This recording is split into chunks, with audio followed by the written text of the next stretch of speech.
شروع اللہ کے نام سے جو نہایت مہربان اور بے حد رحم والا ہے۔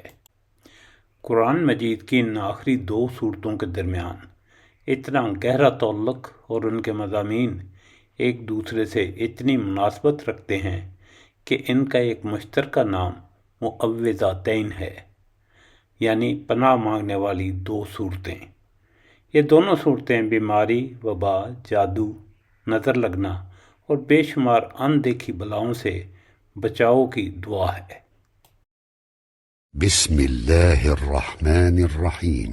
قل اعوذ برب الفلق من شر ما خلق ومن شر غاسق اذا وقب ومن شر النفاثات في العقد ومن شر حاسد اذا حسد۔ بسم اللہ الرحمن الرحیم۔ قل اعوذ برب الناس ملك الناس اله الناس من شر الوسواس الخناس الذي يوسوس في صدور الناس من الجنة والناس۔ مضمون بتا رہا ہے کہ جب مکہ میں حضور صلی اللہ علیہ وسلم کی مخالفت خوب زور پکڑ چکی تھی، یہ اس وقت نازل ہوئی ہوں گی۔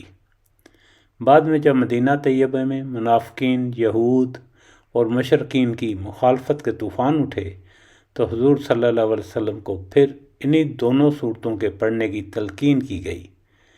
اس کے بعد جب آپ صلی اللہ علیہ وسلم پر جادو کیا گیا اور آپ صلی اللہ علیہ وسلم کی علالت مزاج نے شدت اختیار کی تو اللہ کے حکم سے جبرائیل علیہ السلام نے آ کر پھر یہی صورتیں پڑھنے کی آپ کو ہدایت کی۔ مکہ معظمہ میں اسلام کی دعوت جوں جوں پھیلتی گئی، کفار قریش کی مخالفت بھی شدید ہوتی چلی گئی، جب تک انہیں یہ امید رہی کہ شاید وہ کسی طرح آپ صلی اللہ علیہ وسلم کو اس کام سے باز رکھ سکیں۔ اس وقت تک تو پھر بھی دشمنی کی شدت میں کچھ کمی رہی، لیکن جب حضور صلی اللہ علیہ وسلم نے ان کو بالکل مایوس کر دیا کہ آپ صلی اللہ علیہ وسلم ان کے ساتھ دین کے معاملے میں کوئی سمجھوتا کرنے پر آمادہ نہیں، اور سورہ کافرون میں صاف صاف کہہ دیا گیا کہ جن کی بندگی تم کرتے ہو میں ان کی بندگی کرنے والا نہیں، اور جس کی بندگی میں کرتا ہوں اس کی بندگی کرنے والے تم نہیں ہو، اس لیے میرا راستہ الگ ہے، تمہارا راستہ الگ۔ تو کفار کی دشمنی اپنے عروج پر پہنچ گئی۔ خصوصیت کے ساتھ جن لوگوں کے متعدد افراد، اولاد، رشتہ دار، عزیز و اقارب نے اسلام قبول کر لیا تو ان کے ہر گھر میں آپ صلی اللہ علیہ وسلم کو کوسا جا رہا تھا۔ خفیہ مشورے ہو رہے تھے کہ آپ صلی اللہ علیہ وسلم کو قتل کر دیا جائے۔ آپ صلی اللہ علیہ وسلم کے خلاف جادو ٹونے کیے جا رہے تھے تاکہ آپ صلی اللہ علیہ وسلم یا تو وفات پا جائیں یا سخت بیمار پڑ جائیں یا دیوانے ہو جائیں۔ شیاطین، جن و انس ہر طرف پھیل گئے تاکہ عوام کے دلوں میں آپ کے خلاف اور آپ کے لائے ہوئے دین اور قرآن کے خلاف کوئی نہ کوئی وسوسہ ڈال دیں، جس سے لوگ بدگمان ہو کر آپ صلی اللہ علیہ وسلم سے دور ہو جائیں۔ بہت سے لوگوں کے دلوں میں حسد کی آگ بھی جل رہی تھی۔ مثال کے طور پر ابو جہل، جس بنا پر رسول صلی اللہ علیہ وسلم کی مخالفت میں حد سے بڑھتا چلا جاتا تھا، اس کی وجہ خود بیان کرتا ہے کہ ہمارا اور رسول پاک صلی اللہ علیہ وسلم کے خاندان کا باہم مقابلہ تھا۔ انہوں نے کھانے کھلائے تو ہم نے بھی کھلائے، انہوں نے لوگوں کو سواریاں دیں تو ہم نے بھی دیں، انہوں نے عطیے دیے تو ہم نے بھی دیے، یہاں تک کہ وہ اور ہم جب عزت و شرف میں برابری کی ٹکر ہو گئے تو اب وہ کہتے ہیں کہ ہم میں سے ایک نبی ہے جس پر آسمان سے وحی اترتی ہے۔ بھلا اس میدان میں ہم کیسے ان کا مقابلہ کر سکتے ہیں؟ خدا کی قسم ہم ہرگز اس کو نہ مانیں گے اور نہ اس کی تصدیق کریں گے۔ ان حالات میں رسول پاک صلی اللہ علیہ وسلم سے فرمایا گیا کہ ان لوگوں سے کہہ دو کہ میں پناہ مانگتا ہوں طلوع صبح کے رب کی تمام مخلوقات کے شر سے، رات کے اندھیرے اور جادوگروں اور جادوگرنیوں کے شر سے اور حاسدوں کے شر سے۔ پھر ان سے کہہ دو کہ میں پناہ مانگتا ہوں انسانوں کے رب، انسانوں کے بادشاہ اور انسانوں کے معبود کی ہر اس وسوسہ انداز کے شر سے جو بار بار پلٹ کر آتا ہے اور لوگوں کے دلوں میں وسوسے ڈالتا ہے، خواہ وہ شیطان جنوں میں سے ہوں یا انسانوں میں سے ہوں۔ نبی پاک صلی اللہ علیہ وسلم نے دشمنوں کی دھمکیوں اور خطرناک تدبیروں کو یہ کہہ کر نظر انداز کر دیا کہ میں نے تمہارے مقابلے میں رب کائنات کی پناہ لے لی ہے، یہ کہ میں کلمہ حق کے اعلان سے ہرگز نہیں ہٹوں گا، تم جو چاہو کر لو، مجھے اس کی کوئی پرواہ نہیں، کیونکہ میں تمہارے اور اپنے اور ساری کائنات کے رب کی پناہ لے چکا ہوں۔ عقبہ رضی اللہ تعالیٰ عنہ بن عامر کی روایت ہے کہ ایک مرتبہ حضور صلی اللہ علیہ وسلم سواری پر جا رہے تھے اور میں آپ صلی اللہ علیہ وسلم کے ساتھ چل رہا تھا۔ میں نے عرض کیا مجھے سورہ ہود یا سورہ یوسف سکھا دیجیے۔ فرمایا اللہ کے نزدیک بندے کے لیے قل اعوذ برب الفلق سے زیادہ نافع کوئی چیز نہیں ہے۔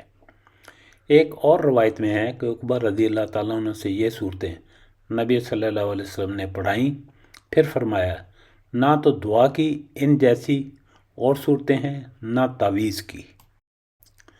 بکثرت احادیث میں آیا ہے کہ رسول اللہ صلی اللہ علیہ وسلم ہر رات کو سوتے وقت اور خاص طور پر بیماری کی حالت میں معوذتین یا بعض روایت کے مطابق قل هو اللہ اور یہی دونوں صورتیں 3 مرتبہ پڑھ کر اپنے دونوں ہاتھوں میں پھونکتے اور سر سے لے کر پاؤں تک پورے جسم پر جہاں جہاں تک بھی آپ کے ہاتھ پہنچ سکتے انہیں پھیرتے تھے۔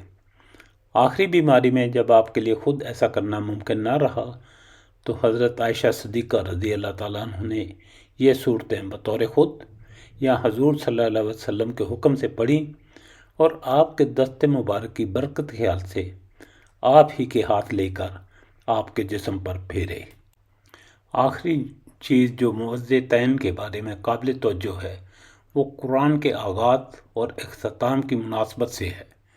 اگرچہ قرآن مجید ترتیب نزول پر مرتب نہیں کیا گیا، مگر 23 سال کے دوران میں مختلف حالات اور مواقع اور ضروریات کے لحاظ سے نازل ہونے والی آیات اور صورتوں کو رسول پاک صلی اللہ علیہ وسلم نے خود نہیں بلکہ ان کے نازل کرنے والے رب کائنات کے حکم سے اس شکل میں مرتب فرمایا جس میں ہم اب اس کو پاتے ہیں۔ اس ترتیب کے لحاظ سے قرآن کا آغاز سورہ فاتح سے ہوتا ہے اور اختتام معوذتین پر۔ اب ذرا دونوں پر غور کیجئے۔ آغاز میں اللہ رب العالمین رحمان الرحیم مالک یوم الدین کی حمد و ثنا کر کے بندہ دعا کرتا ہے کہ اے میرے پروردگار میری رہنمائی فرما۔ جواب میں پروردگار پورا قرآن اس کے سامنے رکھ دیتا ہے کہ یہ ہے وہ ہدایت اور رہنمائی جس کی درخواست تو نے مجھ سے کی ہے، اور اختتام اس بات پر کیا جا رہا ہے کہ بندہ اللہ تعالیٰ سے جو رب الفلق، رب الناس، مالک الناس اور الہ الناس ہے عرض کرتا ہے کہ میں ہر مخلوق کے ہر فتنے اور شر سے محفوظ رہنے کے لیے آپ ہی کی پناہ مانگتا ہوں، کیونکہ راہ راست کی پیروی میں وہی سب سے زیادہ رکاوٹ ہیں۔ اس آغاز کے ساتھ یہ اختتام خوبصورت مناسبت رکھتا ہے۔ الحمدللہ رب العالمین۔ اللہ تعالیٰ کا شکر ہے جس نے معوذتین کا تعارف، مفہوم اور فضیلت پیش کرنے کی سعادت فرمائی۔ اللہ تعالیٰ ہم سب کو اپنے پاک کلام کی صحیح سمجھ اور اس پر عمل کرنے کی توفیق عطا فرمائے۔ وصلی اللہ علی سیدنا محمد وآلہ وصحبہ اجمعین، آمین ثم آمین۔